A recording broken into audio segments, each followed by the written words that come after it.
Hello and welcome to Universal Yum's unboxing for December 2020. So I'm a little bit late in getting this video together. The box arrived right at the start of my extended year-end break, and I am right now at the very end of my extended year-end break. So yeah, I'm a little bit behind. But as you can see, the box is red this month, so it's different. I don't remember if I got it from the reading through the little brochure last time or not, or if it was just a note in the box. But they did let us know that this month's box was going to be a Christmas box or holiday themed box. I don't remember if they used the word Christmas or holidays, but anyway. So I kind of had a little bit of suspicion that it was going to be different.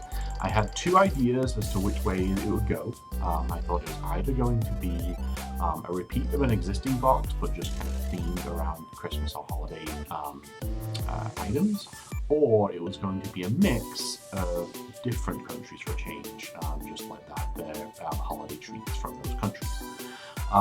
Unfortunately, a certain viewer who will remain anonymous, they know who they are, let slip as to what is in the box. Now, on the off chance that they were just pretending that they knew just to try and throw me off, I will give it a few moments before I actually reveal. But like the last few times, there is no label on the side of the box saying these yums traveled all the way from, but I did search around inside and found the sticker.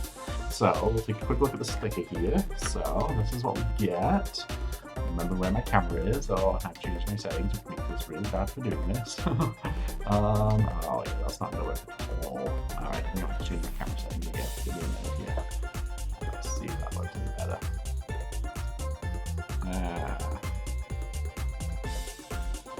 Yeah, not quite. Alright, so it says, I safely traveled the world this year. It shows a snow globe with the Eiffel Tower, Mona Lisa, Big Ben, what looks like a tower that's from Japan, I believe. The Millennium Eye in the background. So at the very least, based on the picture, I'm seeing elements of France, Japan, and England. So if I had to go purely with the sticker, I would guess those three. No idea. So before I reveal, I'll give you a few moments to theorize what you might think it might be, in case you think I'm wrong with my analysis of the sticker there. Alright, and like I say, the person who I think spoiled it for me basically asked me if I could confirm that these were from the UK. So I'm thinking it's a UK Christmas themed box. And we have a lot of Christmas themed stuff in the UK, so that would completely make sense. So without any further ado, let's dig in and see what we got.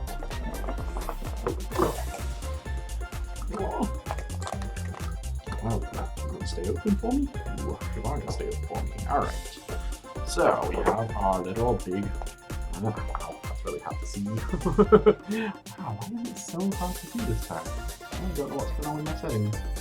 Alright, I'm just going to have to try my best to make sure these things. So we've got Off We Go on a Magical Holiday Adventure. And... so, half right. But I was half right too. So, this picture has 4 statements on it. So one is pointing to the Big Ben and Millennium Eye. And it says, here, these bonbons are the chewiest ways Brits toast in the new year. So something from Britain, or the UK. Here we have a comment next to the Eiffel Tower. It says, chilly temperatures cause the Eiffel Tower to shrink up to 6 inches every winter. I did not know that. The tower that I thought was Japan, I apparently am wrong. It was actually China. I guess I just got them mixed up, but it says, according to the Chinese calendar, 2021 is the year of the white metal ox. So that is that one. And I hear the cats playing about at my feet here, so you hear some jingles, I apologize.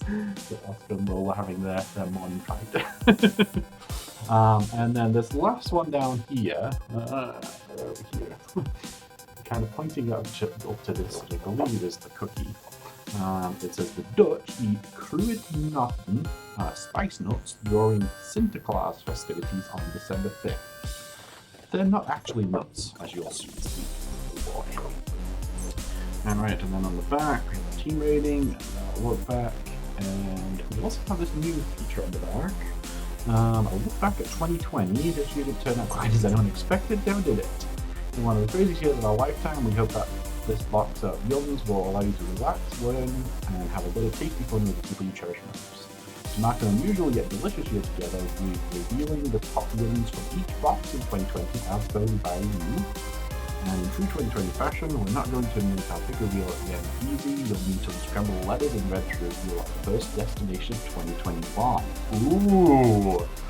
So, they have, this is not going to show up clearly at all on here, but this one here to the right is February. And this was France, apparently, February. And it says strawberry chews, and that's a picture of the strawberry chews. And those actually, I really like those. I've actually had those.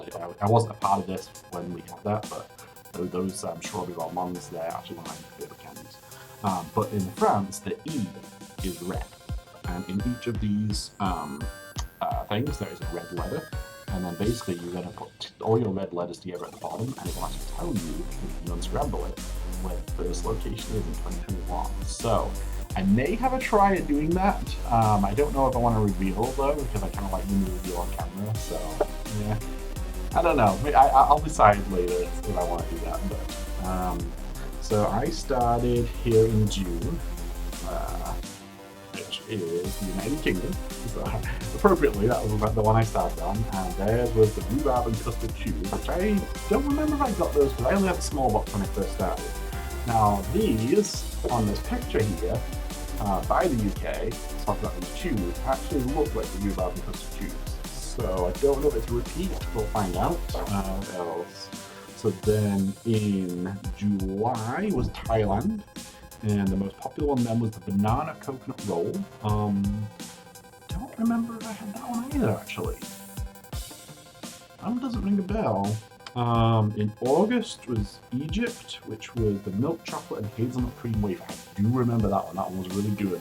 I think that was the start of a lot of the wafer style snacks, and that was one of the first ones that I really liked. In September was Colombia, and they have the fruity penguin gummies. I did enjoy those. They each like little, so I don't even kind of see this here in the picture. God, my camera just did really bad at like blacking it out. No, because it's going to black the whole thing. But basically, like the beak and the belly and the rest of the penguin were three different colors, and each of those bits had their own flavor to it as you bit into it. And then in October, now here's where you can. So in October was Russia. And Brochure, it says it was the ripe pear milk chocolate. Now, actually, we have had that one. I was about to say, we're still working our way through Russia. So, yes, I haven't even got to November, and it's going to be a while before I get to this one, unfortunately.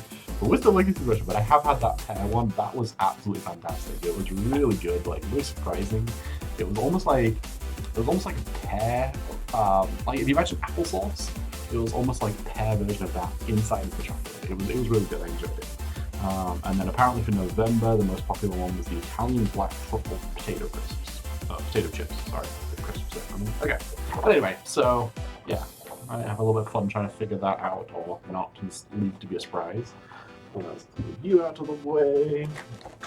Alright, and then we have our little brochure, season's greetings from everywhere. See? My idea that it was going to be like seasonal stuff from various places was good. Alright, so our picture, interesting. So on the front here we have the snow globes again, and different things inside the snow globes. So we have the UK, France, the Netherlands, and so those three were mentioned on the cover. What on the cover though, on the bigger picture said, was it said about China, but that same picture of that building on here said Taiwan. So I don't know now where that one's going to be, and then we've also got up here Spain. So I don't know if we're going to get some from everywhere or what. So a quick skim of the brochure.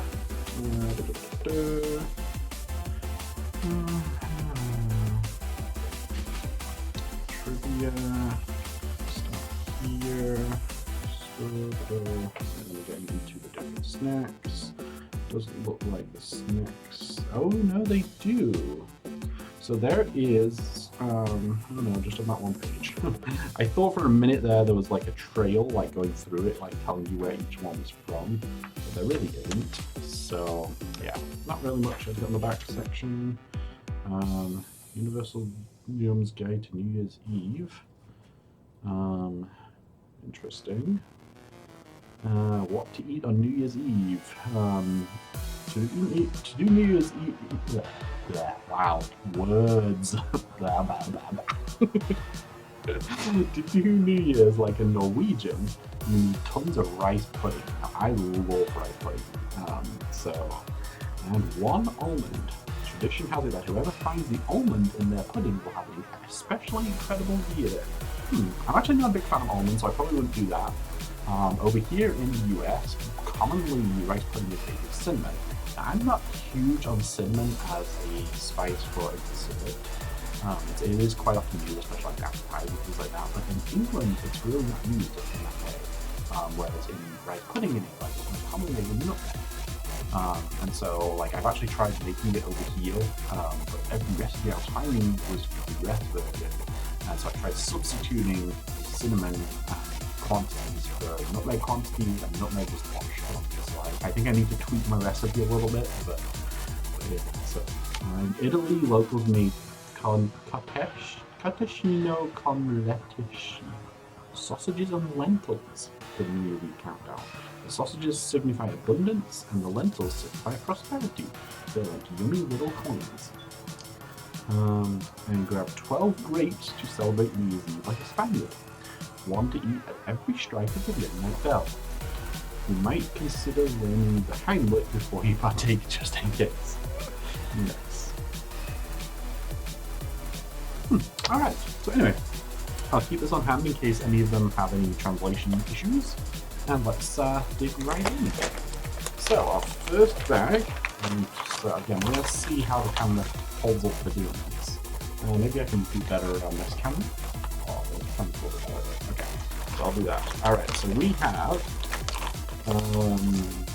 Nezhny Chipsy, Bramberky, Hobzobi, Bramberky, Simazina, Chibolka, Petra, Hobbs, yeah, I got nothing. From the picture though, I am seeing what looks like potato and caramelized onion maybe?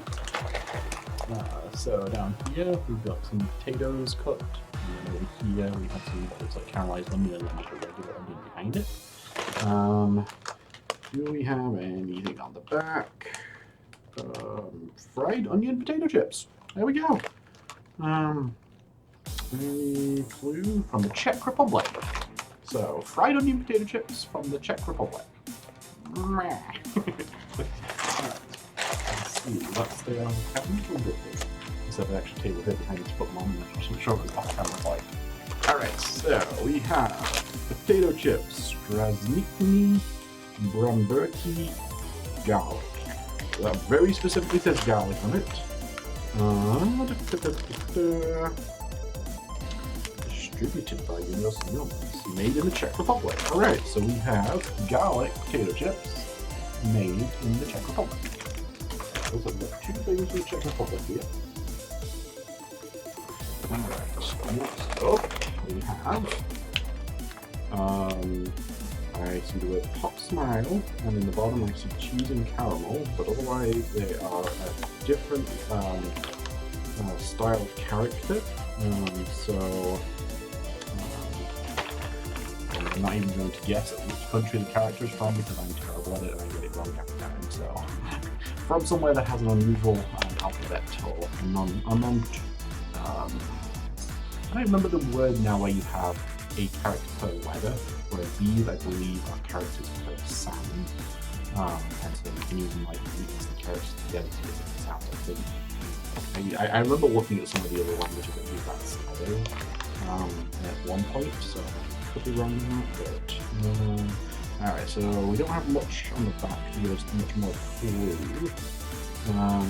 It does say it is caramel and cheese popcorn, so caramel and cheese popcorn. So it's okay, so it's kind of like a mixed bag, like you might get it like mall over here. You go to a mall with the popcorn stands in them, where you get kind of a blend of two different popcorns. Let's see where this one is from.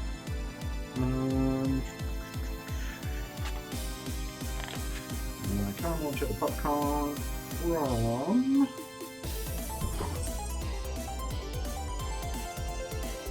Taiwan.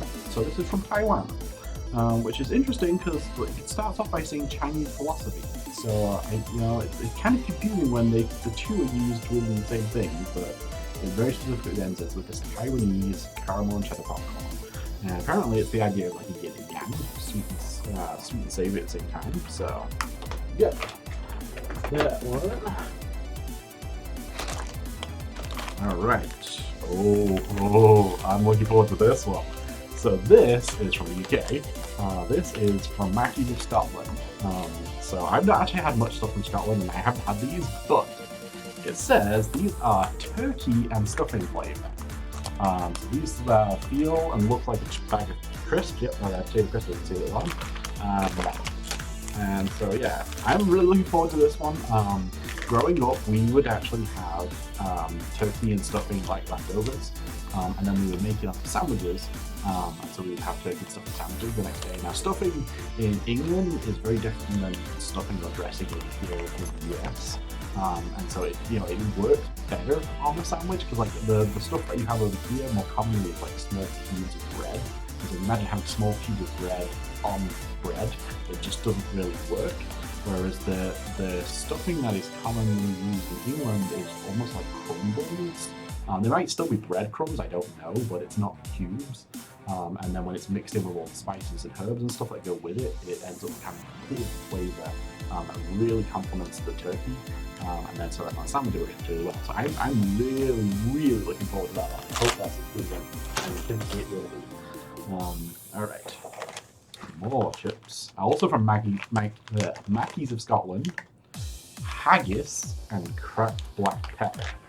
Now, I've not had haggis.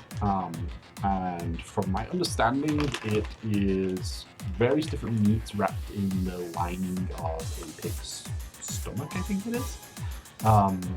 And a lot of people get really grossed out by that. But I mean, for those of you who've had a more traditional sausage is usually traditionally done in it's like the linings of the intestines in animals. So the linings of body part doesn't gross me out or anything. I don't remember if there was any other element to haggis that might have been a little bit more unusual, but suffice to say, I'm actually genuinely excited to try haggis someday. So I don't know how well it's going to translate to a crisp, and so I'm a little bit nervous about trying the crisp first, especially if the flavor comes across really odd, because then that might taint me a little bit from wanting to actually still try haggis. But yeah, kind of a little bit nervous on this one, honestly, just because I haven't had actual haggis yet. But I do want to try all this, so hopefully that will be good enough that I can taste the flavor well. Alright, this one's popcorn, salted egg yolk, Pop Smile, which I believe was the brand from the Taiwan one. Yep, made from Taiwan. Nothing else on the back, so I'm assuming it's just basically salted egg yolk flavored popcorn. So that is this one.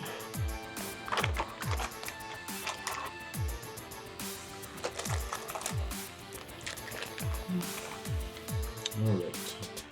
Brochure Creme, the original. And I think this is one of the ones that it had on the big picture. Like I was saying, it's from the Netherlands. Crispy spice cookies. Yeah, in the Netherlands. So you can see these at the very bottom corner. You can see that on the focus camera. There we go. Good camera. So yeah, so these look very similar to like a ginger snap or a gingerbread cookie. Feel a little bit harder, so more ginger snapping, I guess. Since it says spice cookies, typically when you think of spicy cookies, you are thinking either gingerbread or cinnamon. So yeah, I'm thinking one of those, or both. So yeah, I have actually been to the Netherlands and I've had some of the unusual food there, and I enjoyed most of it. There was one that I didn't enjoy as much. Bigger Ballon, I think it was called. It was kind of like a meatball, sort of. It was almost like a meat pate inside of a breading. And I didn't quite enjoy the taste and the texture, I think, more of the pate. At least that was the way I thought of it. I don't know if that is what it is, but that was kind of my description of it. So, all right. Oh, I thought I said something else, and I was about to like jump for joy. But so this says Pandora cake with cocoa creme. This is from Italy, and this feels very cakey. And I can kind of see what looks like something going through the middle of it. So it's a little bit dark, because this is probably not going to show it too well on camera. But yeah, you can kind of see a little bit there. It looks like there's something going through the middle of it. And then on this end, it's a little bit lighter. It's almost like star-shaped around the edges. So what I thought I saw at first, when it started with panned, and I saw it was cake-like, I thought it was going to say pandan cake, which is to this day one of my absolute favourite cakes. And I very nearly did not try it when it got to me. Because it's a cake that is made with the leaves of a pandan fruit. And I forget where it's actually from. I want to say the person who introduced it to me said it was Chinese, but they weren't like from China, so I don't know if they were just guessing or if they bought it in like the Chinese area of town in Manchester where I grew up. But basically, anyway, with pandan cake, the actual cake is green, so it kind of gets the colouring from the leaves, and like, you know, typically you see green on food, you're thinking mold. And so, like, to me, I saw the green and I'm like, oh, no, I don't want to try that. And, like, somebody convinced me that I have to try it, and I am so glad I did. It was absolutely delicious. It was super moist. It was really flavorful. It was very sweet. It was to this day, like, for just a plain cake, there was no icing, there was no frosting, there was no filling. It was just the cake, and it was delicious. So I really thought this is what I was going to say. I'm still looking forward to this. It still sounds good. Although it just says Pandora cake. I'm going to double check and make sure that the Pandora piece of it doesn't actually mean like a specific ingredient. Chocolate cream Pandora. Italy's beloved holiday sweetbread plus green chocolate. So the gooey sweetbread. Alright. Now we have some bollet, which is the new brand from the Netherlands one. So it's another Netherlands one. And this one actually very specifically says cinnamon cookies. So it's this one, and they count like star-shaped. A little pin. All in the middle sort of thing. So, but last time I had cinnamon cookies, I was very nervous about them because I'm not a huge fan, like I said, of cinnamon as a dessert thing. But I really enjoyed the cinnamon cookies. I think they might have been Egypt. I don't remember now. But they were really good. Like, I was actually one of the few people who really enjoyed them. So, yeah. Looking forward to those. Alright, we have some cubes of what look like chocolate. Let's see, on the back it says Domino's. Gingerbread with fruit filling and persipan covered in dark chocolate. This one apparently is from Germany. I have not heard of persipan. I've heard of marzipan. And I forget the actual definition of marzipan even, but since I haven't heard of persipan, I'm going to take a quick look on this one. Apple and dark chocolate domino steins. The base of the wet kitchen of gingerbread, both have been making since the 13th century. A layer of tart jelly, in this case with blue apples. 3. A slathering of persipan, a fluffy concoction made of ground apricot kernels. actually sounds really similar to marzipan. I want to say that's ground up something too, and it ends up making it kind of like chewy consistency. And finally, a coating of luscious dark chocolate. Well, I like dark chocolate, so I'm pretty sure I'm going to be good with that. And the apple and the fluffy element and the gingerbread. Yeah, I think I'm going to like that one. I know neither of my kids really like dark chocolate, so I'm going to give a few more things. So let's go with that. We have that here. Getting down to the bottom. Alright. Ooh, mixed baklava. Ooh. Now I have had baklava. I do like baklava. So we have a thing here in Minnesota called Festival of Nations, where they have stalls from different countries from all over the world. And they only have like usually 3 or 4 different things at each stall, but it's all food. Joking. Those of you who know me know I'm really big into food. I'm doing videos, but yeah, so we would go to that almost every year, and we get to try all the different food elements from various different places. And baklava was one of the ones that I tried. Now, I actually forget which country that one was from. Hopefully it'll tell me on the back here. Product of Jordan. I should know what that is, but my mind is failing me.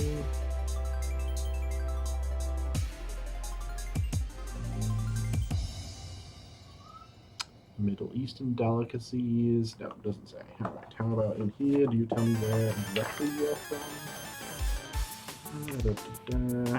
Right there next to me. Jordan. No, Jordan. It just says Jordan's. I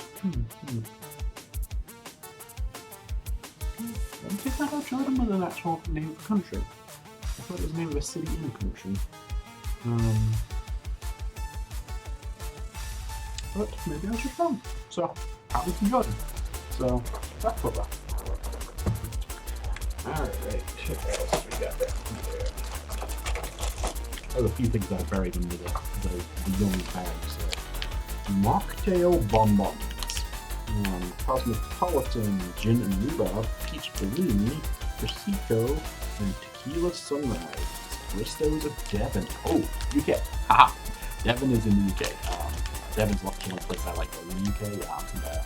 I think how this is shown thing, but so if you've got like the main UK here and like down the bottom corner, you've got this little sticking out bit, so my thumb's a little sticking out bit. This is Devon and Cornwall down here. But basically they have some of the nicest beaches in the UK. So at the very, very tip of, I forget which way around it is, I think Cornwall's on the tip. At the very, very tip of Cornwall is Land's End and Dover. Actually no, Dover's further over. But Land's End is down there. And that's kind of a famous place for having some really nice cliffs structures.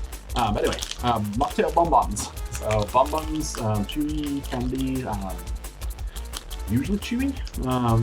This actually feels really hard. These actually might be more of the hard, like, hard candy. But basically just different alcohol flavors. So yeah. I'm going to show that on just in case. Just basically 5 different drink flavors. I'm assuming there's no actual alcohol in it. So technically you could let the kids try them, but since there's only a few, my guess is there might be one in each. That might not be able to let the kids try them too easily, unfortunately. Alright, something else from the UK. Salted caramel fudge, also from Bristol's Devon. Actually, Devon specifically is known for one product more than anything else, and that's cream. The way they make their cream is like I don't know how to even describe it, but cream from Devon is just better. Yes, I'm very biased, but and fudge is typically made with a cream. So fudge from Devon, I am really excited about that. Well, actually, I say really excited. It's a salted caramel, and I'm actually not super fond of the salted caramel combination. I like savory and I like sweet. I don't usually like the combination. Like there's a lot of people over here that really seem to like bacon as a element of a sweet thing. I'm not a big fan of that, but I love bacon and I love sweet things, so. But no, the fact that the fudge is from Devon, I'm excited about that. What else do we got down here? These are all things.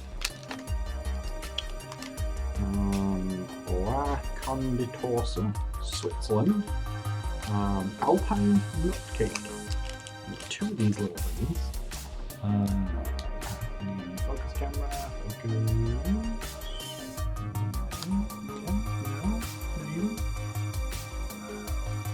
No, not gonna focus. Wait for that.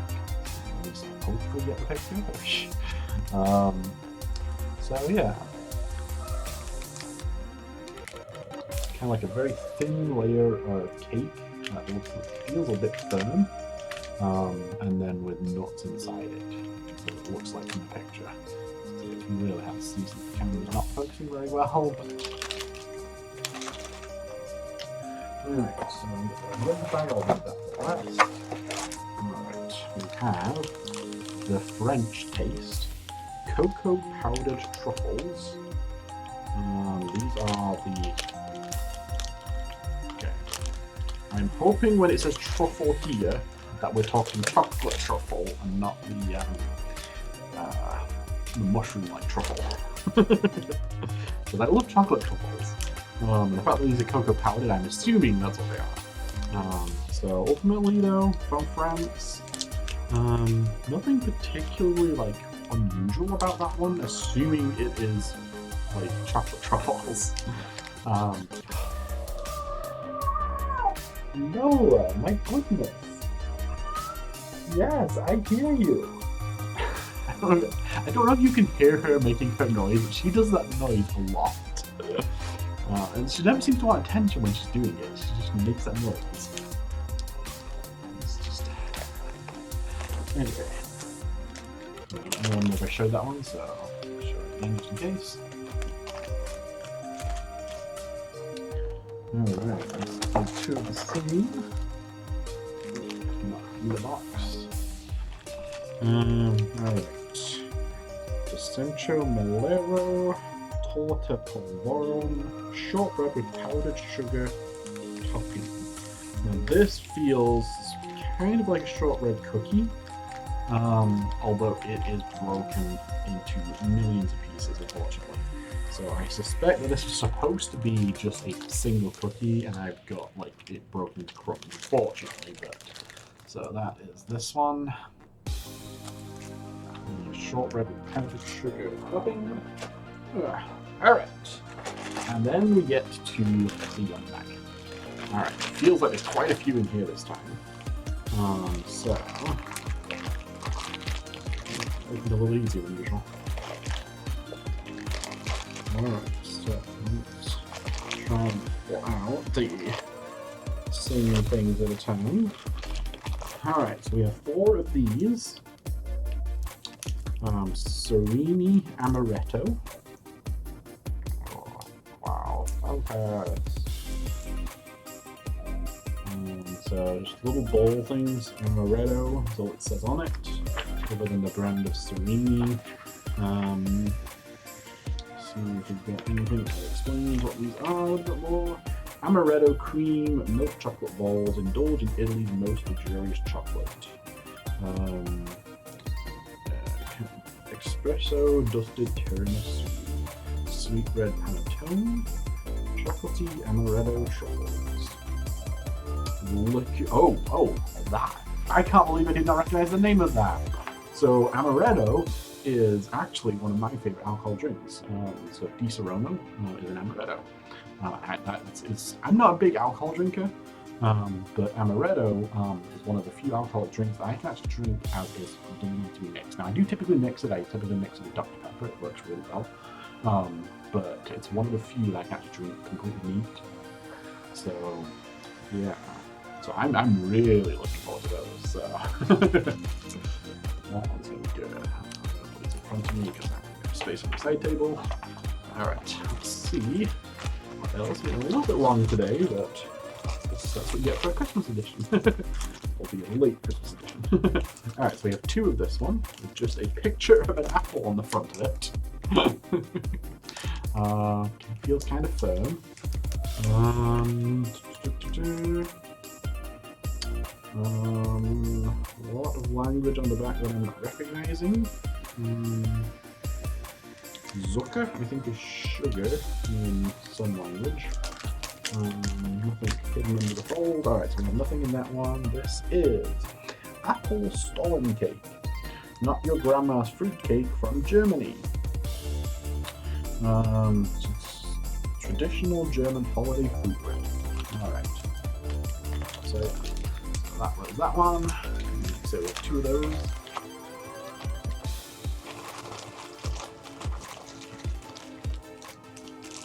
Alright, and then we have Queso di Santa.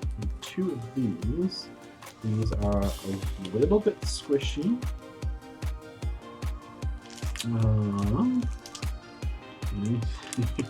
She's just still going back there.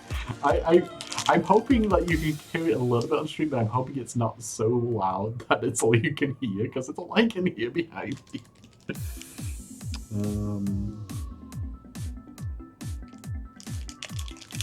Plus, once I add the music on this, that might help a little bit. But anyway, this is Queso di Santa marzipan candy. There we go, marzipan. That's that squishiness. Ground almonds. There we go. I knew it was ground something. I just couldn't remember what it was.